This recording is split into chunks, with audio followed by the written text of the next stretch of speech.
Eric, congrats on having all those players come back. That's really cool. It's certainly a testament to what you guys are doing on that side of the ball. My question is about some of those players. They're all very experienced. How do you keep them hungry? How do you keep developing those guys in the spring, even though they already know so much? Yeah, well, thanks, Sam. I thought you were going to ask who got the black shirts already. That question hasn't come yet. No, it's a good question. I think that's kind of the balancing act of getting a lot of young guys that need reps, along with some of those older guys.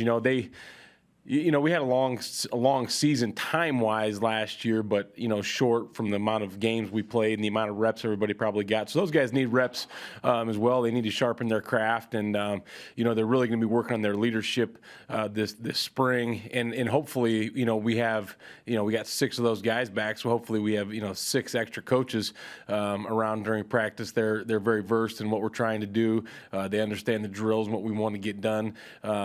So I'm asking those guys to kind of take dual roles of not only making themselves the best player they can be, sharpening their craft, but also helping us get everybody else where we need to go. Just a few more sets of eyes and ears out there. But I'm really pleased with those guys coming back. I think they're going to be very instrumental to what we're trying to do, and I'm just really happy when they all said they were coming back. Thanks. Lincoln Journal Star, Parker Gabriel. Yeah, Eric, I guess a similar line of question, but with the number of guys who you have just in the program that are essentially going through spring for the first time, I guess, how much will that veteran group need to help pull that group along? And then how interested are you to see? I mean, when you're game planning, I'm guessing that you don't get a lot of time with Blaze Gunnerson or Jamari Butler or someone like that when you're in the middle of November and trying to prepare for a game. Yeah, I love spring football because I think it's a great opportunity to work with guys like you mentioned, Blaze and Jamari, and a lot of other newer faces, guys that might have been here last year and redshirted and or were injured or didn't get a lot of reps. So I love spring football, being able to work with those guys and just watching those guys get better every day. Sometimes, like you mentioned, when you're in the middle of the season and you're game planning for an opponent and you're, getting the first 1 or 2 groups ready, sometimes there's not a ton of time that can be spent with those younger guys, but we all know that those younger guys are going to be they're the foundation on what we've got to build for the future. So it's great in spring ball to be able to get hands-on with those guys and really watch them get meaningful reps and play alongside, the 1s and the 2s as we interject those guys in the lineup. So I'm really, really excited about working with that young group of guys we have. Another one in that group is Javen Wright, and I know there's been some talk about he could play different things. Do you have a plan with him this spring about where he slots in, or would you like to see him in multiple positions over the next 5 weeks? Yeah, he's going to play multiple positions because I think he's going to have to be ready to play some multiple positions during the season. He's going to get in there with, take some reps, from JoJo at that spot, at that Sam nickel spot, and also have to play some safety as well. Isaac Gifford's going to do the same thing, but we're trying to get guys, ready to play wherever they can help us, and we just need to get all the best guys on the field. Plus, I think you guys had it well documented that JoJo played a lot of reps last year for us. I don't know in a 12-game season how many guys can play every single rep of every single game. So. As well as Deontay and Markel. So being able to get some guys that can rotate in there and give those guys a few breaks throughout a long regular season, Big Ten plus non-conference, I think is going to be important to develop that depth. Mitch Sherman, The Athletic. Hey, Eric. Scott mentioned that Mike Dawson is going to be kind of leading the charge with special teams. You guys have obviously done that. Having an on-field coach, a position coach, also be in charge of special teams in the past. What, if anything, do you take from that experience in supporting him or, doing it the same, doing it different to make sure your special teams are as good as they can be?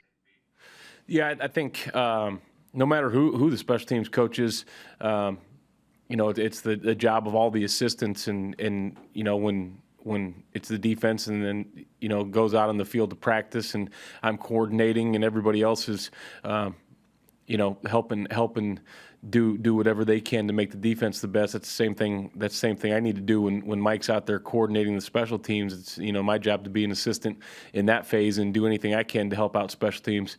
Mike's done a good job everywhere we've ever been. He's been a special teams coordinator before, has a lot of experience with that. So I know he'll do a great job there. And I'm just looking forward to coaching in that phase of the football game. Whatever he needs me to do, and I'm sure he'll give me roles on all four of those special teams, whether it be a very little task or a very big task. But we all know that as good as special teams can be, that makes offense and defense better. I think that the younger guys on defense need to find their way onto special teams. So I think it's great for myself and all the other guys to be able to help him coach all four phases in special teams.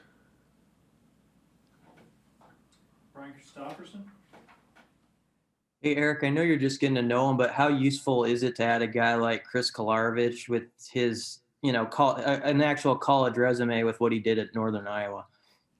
Yeah, he's been a great addition so far. Like you said, we've had meetings and things of those natures, but we haven't had that much time with all the young guys yet. But just getting a guy in there that's played a lot of football, a lot of quality football. I was part of that league for a long time.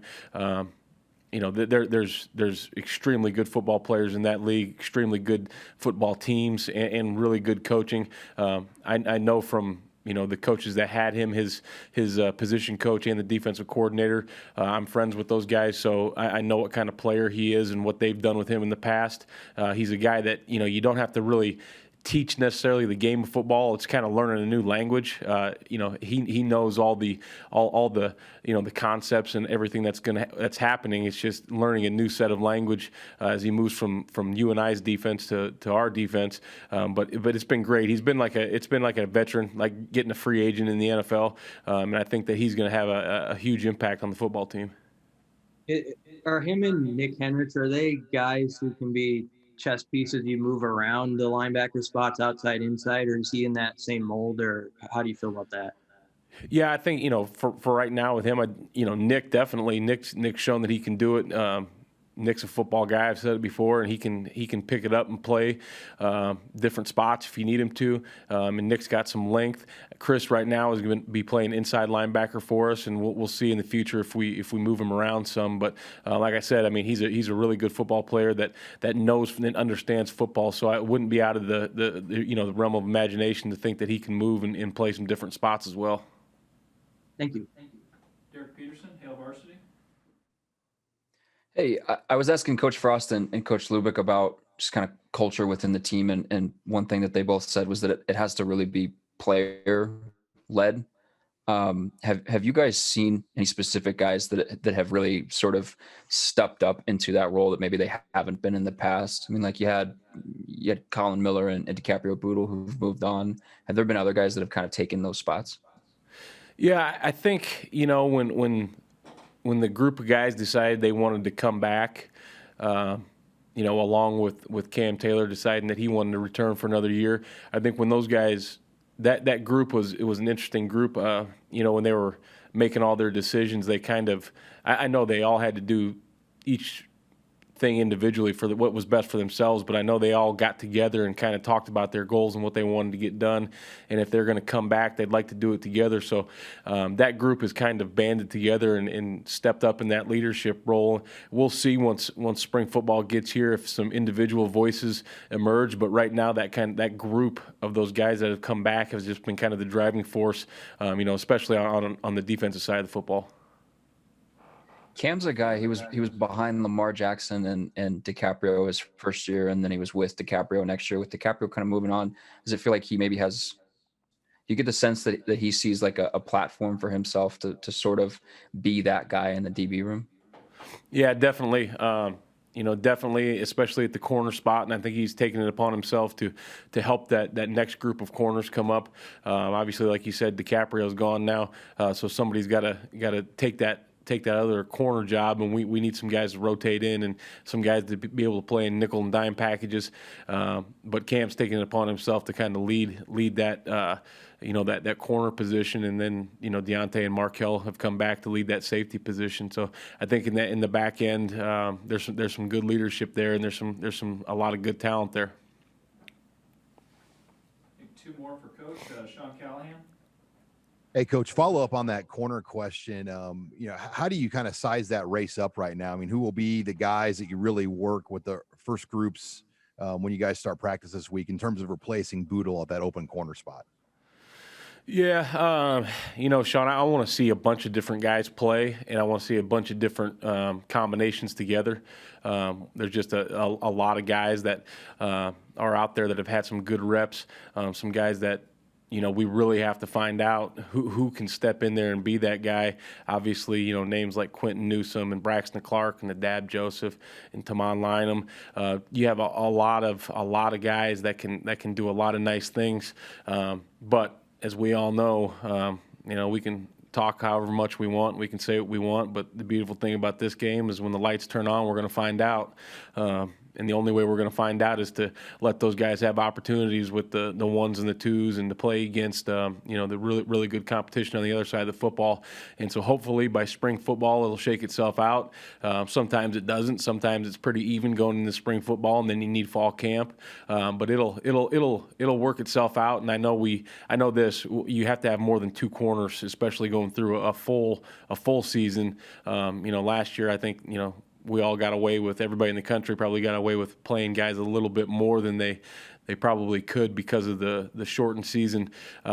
But, to be a really good football team, you have to have depth, especially at that corner position. You need to be able to roll in 3 or 4 guys every game and make sure everybody's fresh, as much as Cam's going to be in the return game, and some of those corners are going to be playing gunner and jammer on special teams. So we have to have good depth there, and hopefully by the time spring ball's over, it'll shake out a little bit.